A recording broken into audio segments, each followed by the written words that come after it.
What's up, Buffalo Bill fans? I haven't made a video in a while. There hasn't been much going on, but we will have camp in the next few weekends. That's pretty exciting.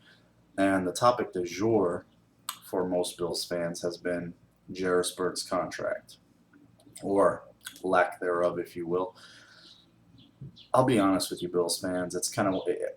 It's one of those issues that a lot of Bills fans are just split right down the middle. They're kind of like, let him walk, don't pay the guy, whatever. And then there's Bills fans are like, oh, what are you, crazy? He's a great player. You got to pay him. All typical Bills.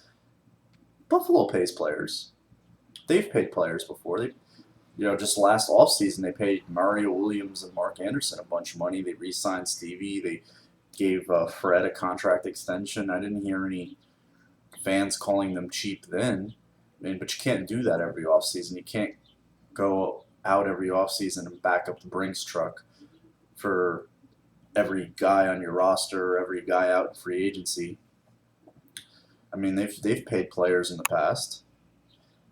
This offseason, with the front office turnover and what have you at head coach, they let Andy Levitre walk. I agree with that move. You don't go out and give a guard $8+ million. They've been down that road with the Bills, with Derek Dockery, and then we all saw how that went. I'm just not a fan of paying a guy that much money at that position. It's just not. I don't think that's smart business, just in my opinion. And he went out and found a team that did it for him, and kudos to him. But as far as Jaruis Byrd goes, it's two big topics for me. To me, it's two issues. I'm in the camp of Jaruis Byrd, whatever. I don't care. I don't care if he resigns. I don't care if they trade him. I don't care if they sign him to a 1-year deal and then he walks next offseason. I don't care if they sign him to a 2-year, whatever they do. And then there's all these people in the media that it's their job and their modus operandi, if you will, to create stories and create possible dissension within a completely new regime and a completely new locker room. Because what are we talking about, 20 to 25 plus new faces on this team? What do they care about Jaruis Byrd's contract? They don't even know the guy. They're busy worried about themselves making the team. They're not sitting there losing sleep over Jaruis Byrd's contract. I think it's funny when you hear some of these, sort of in the know guys talk about like, oh, it's not going to look good in the locker room. Like, they're worried about making that team. They're not sitting there worried about Jaruis Byrd getting $9 million a year. Are you kidding me? These are guys that are making not even quarter of that, and they're sitting there wondering if they're going to be in the league in the next 2.5 months. They're not worried about Jaruis Byrd's contract. That's a joke. And with all that said, I think Jaruis Byrd's he's a good player, but you can't hide the fact that he's been on 3 straight defenses that have given up 425 plus points. You can't hide that. You can't run from it. You can't erase it. You can't rationalize it. Bills fans have this neat little thing that they like to do with players that they like. Players that they like Kyle Williams, like George Wilson. Jaruis Byrd is one of them, because Jaruis Byrd, likable guy, he makes some few flashy interceptions, or and everybody's like, oh, he's great, because that's something veneer, something you can grasp onto. Whereas guys that did play on some of those bad defenses, like Pozlosny, like Whitner, granted they were just there for one of them. Kelsey was another guy. Oh, he sucks. They were just, nobody liked them. They were just horrible. Most Bills fans didn't like those guys. But you know what? It was just they were bad players. That's what Bills fans would rationalize it as. Whereas players that they like, they have all these neat little excuses. It's the scheme, it's the coaching, there's lack of pass rush. It's X number of reasons why this player isn't better. Whereas maybe he's just not that good. I think Jaruis Byrd's a good player, but I don't think he's $9 million good. Hell, I think 7 is pushing it. For what? He made some interceptions in the Arizona game, the Miami game, KC game. He seems to pick off Matt Castle every year. Great. He gets his annual interception against Mark Sanchez. Like, who doesn't? I mean, when's the last time you made a big interception against Tom Brady? Or, another named quarterback that they've played? When's that happened?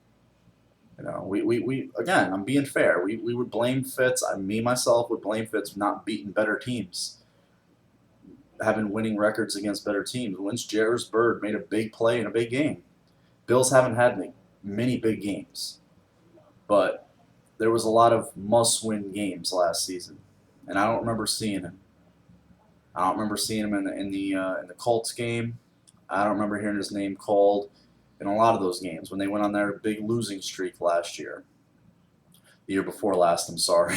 They go on a big losing streak every year. But in 11, I mean, getting lit up by Dallas. Oh, they didn't have a pass rush. I forgot. That was the excuse. That's the excuse for Byrd. They didn't have a pass rush.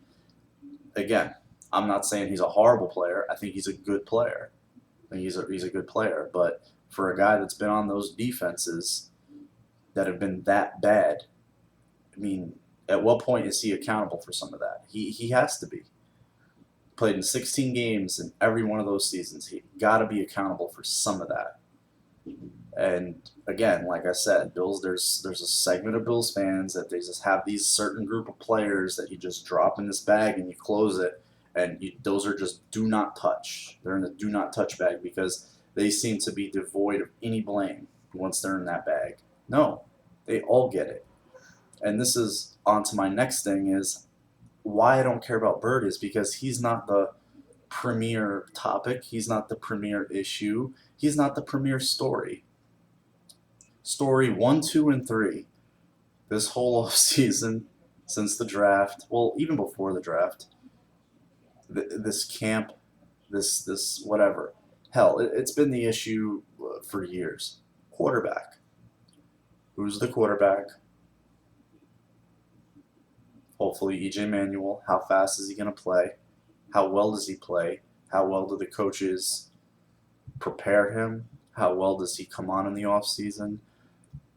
All of that and then some. It's all about him. Because you could take X number of teams. Let's take the 49ers.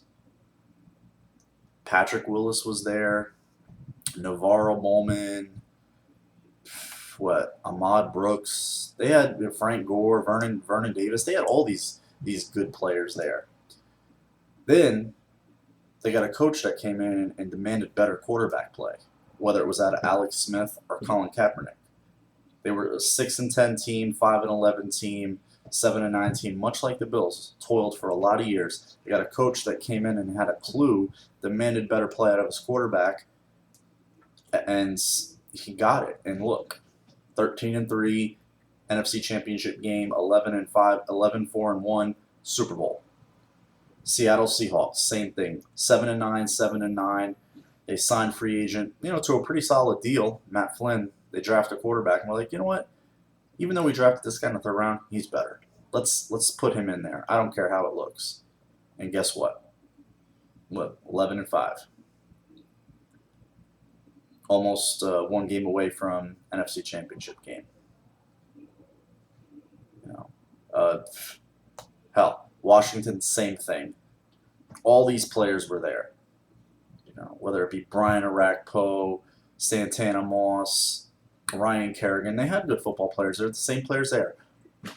Better quarterback play.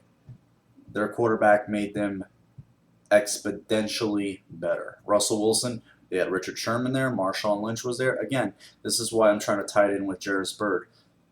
Whether he's there or not, it doesn't matter. What's going to define this team going this for the present, for the near future and beyond is the quarterback and the play of that quarterback.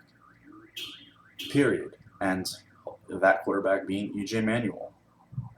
It's that simple. It's not rocket science. He gave you 3 examples of teams that were just kind of fluttering in the middle, and all of a sudden they got it right at the quarterback position, and voila. And they've had all these type of players there. All these little nice filler players that are sexy and cute, and they look good, but you know what? When they have this quarterback that's just so on his game and lighting it up, it makes all these other guys shine even more. Period. It's just how it works. Whether he's the free safety or not, it doesn't matter. I'm worried about the quarterback. I'm more worried about them getting the quarterback right. That's it. All right, Bills fans, I kind of went over my little time limit that I had set for this video. I appreciate you guys watching and subscribing and commenting and all your feedback and thoughts. So just let me know what you think about this. I know there's been a lot of Bills fans who are split right down the middle, and that's, again, one of the fun things about sports. We all don't have the same opinion, nor should we. It's important to have differences of opinion, different viewpoints, and we'll just see what happens. Until then, you have a good one. Bills fans, take care.